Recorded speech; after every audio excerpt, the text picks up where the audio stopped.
croient en ce système d'émergence d'auteurs via le grand public. Et donc je tiens à nouveau à remercier Yann pour cette nouvelle application.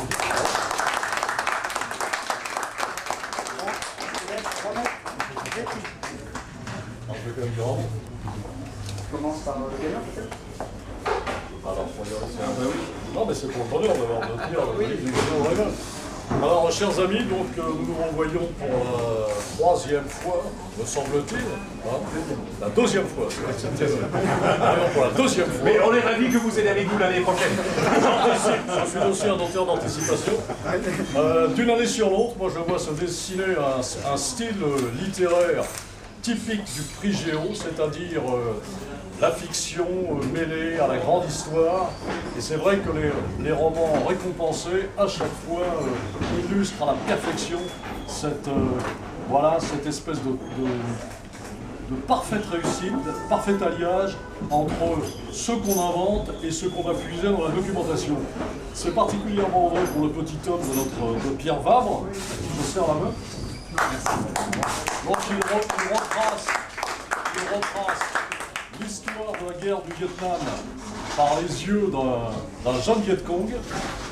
Vous voyez, quand on voit Pierre Vabre, on ne pense pas un instant qu'il a pu être Viet Cong, même dans une vie, sauf dans une vie extrêmement antérieure.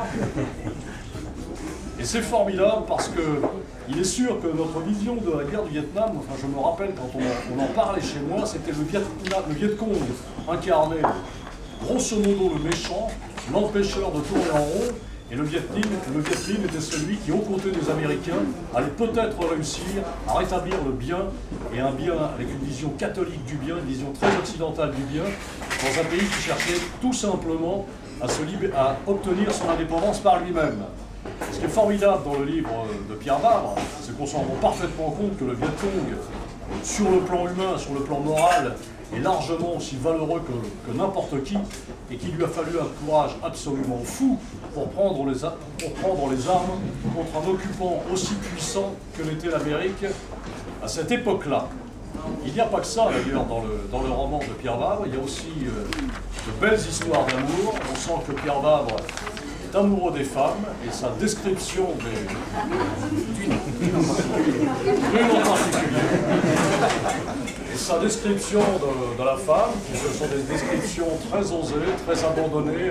Il met ça bien entendu sur le compte de son personnage et sur la nécessité romanesque, mais on comprend parfaitement le plaisir, la délectation qu'il prend à la description du corps de la femme, particulièrement de la poitrine féminine. Pardonnez-moi, mais il en est longuement question dans ce livre, et c'est fait avec beaucoup de délicatesse, c'est vraiment très très beau, et on sait très bien, Jean-Luc Cottalen, notre formidable romancier, ne me contredira pas qu'il n'y a rien de plus difficile à dire que l'indicible précisément de la beauté de la femme, c'est parfaite réussite. Ce livre m'a passionné aussi parce que moi j'ai lu, le même livre bien entendu, mais un livre qui s'apparente à cet ouvrage, qui retrace lui aussi la guerre du Vietnam, et particulièrement cet attentat de la fête du Tet là, qui a marqué le tournant de la guerre. Simplement dans le livre que j'ai lu moi, c'est le seul Bichon américain qui lui voit toute cette violence abominable, qui considère le Vietnam comme un épouvantable salaud. C'est un livre extraordinaire, La double mort de John Speidel par Joe Haldeman. Ce serait intéressant qu'après avoir lu, après avoir lu Le Petit Homme de Pierre Vabre, vous lisiez la double mort de John Speidel par Joe Haldeman, un Américain, parce que c'est très curieux d'avoir en tête comme ça ces deux versions de la même histoire. Voilà, merci Pierre. Je n'ai pas fini. Désolé, je n'ai pas terminé. Alors, Josette Charpentier, même chose, j'ai été... Ah si, je vais dire par parenthèse, ce qu'a rappelé Jean-Laurent Poitevin tout à l'heure. Ces deux livres, c'est un plaisir de lecture incroyable dans les deux cas, ces deux livres ont été sauvagement refusés par les éditeurs que nous aimons au demeurant, et Jean-Laurent a fait une espèce de procès quand même de la méthode de lecture dans nos grandes maisons d'édition, c'est-à-dire on envoie un bon bouquin, on vous balance une lettre de refus, et le texte se retrouve sur le carreau, c'est quand même très étonnant. L'an dernier, c'était déjà la même chose. Et moi, franchement, sans aucune arrière-pensée, j'ai eu ces livres entre les mains, je les ai lus comme on doit lire un livre, c'est-à-dire comme un gosse qui se laisse emporter ou qui repousse le texte qu'il a entre les mains. Et à chaque fois, j'ai été émerveillé. Donc je ne comprends absolument pas ce que font les éditeurs et pourquoi ils se privent justement de ces excellents textes. Enfin, c'est comme ça, et grâce à ça, nous avons pris Géo. Et je peux vous parler ce soir avec plaisir donc, de mon deuxième ouvrage. Enfin, c'est pas le mien, c'est celui de Josette Charpentier, Bienvenue en Amérique. Alors c'est un livre extraordinaire parce que c'est vraiment du romanesque à l'état pur, et comme je n'oserais pas moi-même, enfin pas moi-même, je ne dis pas ça en me vantant, mais comme je n'oserais pas m'y risquer. Tellement c'est culotté comme mise en scène, c'est-à-dire une jeune femme qui perd ses parents dans des conditions tout à fait extraordinaires, mais ça peut arriver. Hein, elle a un message téléphonique de sa mère qui lui dit qu'elle a plus de grandes nouvelles et qu'elle doit passer le dîner le soir, qu'elle a des choses importantes à lui dire. Elle y va, entre-temps, eh bien, ils se sont asphyxiés au gaz dans leur appartement. Ça peut arriver. Et on y croit Jean-Luc. On y croit quand on le lit. On se dit, c'est pas possible.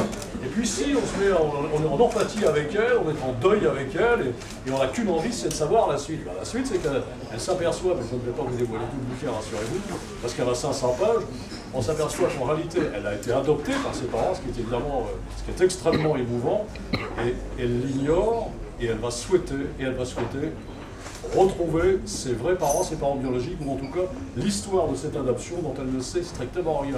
On tourne la page, on s'achemine, croit-on, vers une espèce de road movie à la recherche des vrais parents. Pas du tout.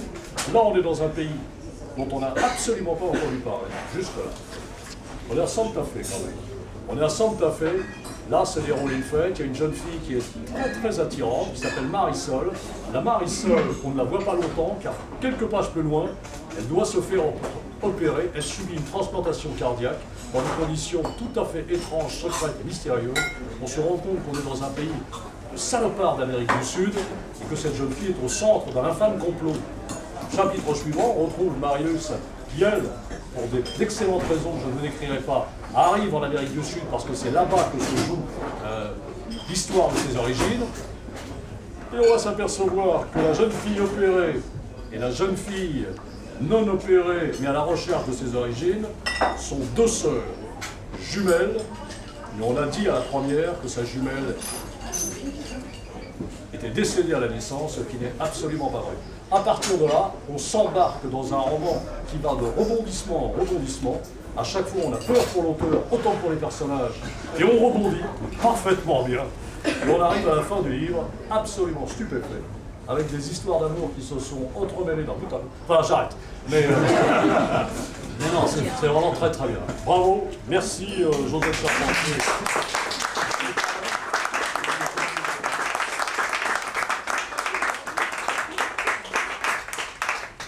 Refusé par 10 éditeurs, refusé par 20.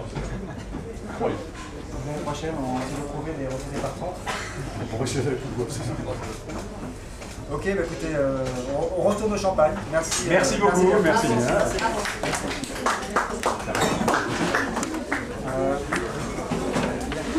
Une photo, il y a assez ou pas? T'as tout pris? Oui, j'ai tout pris. C'est illisible. C'est illisible. Oui, mais je suis habituée. Qu'est-ce qu'il fait là? Il est là, t'as vu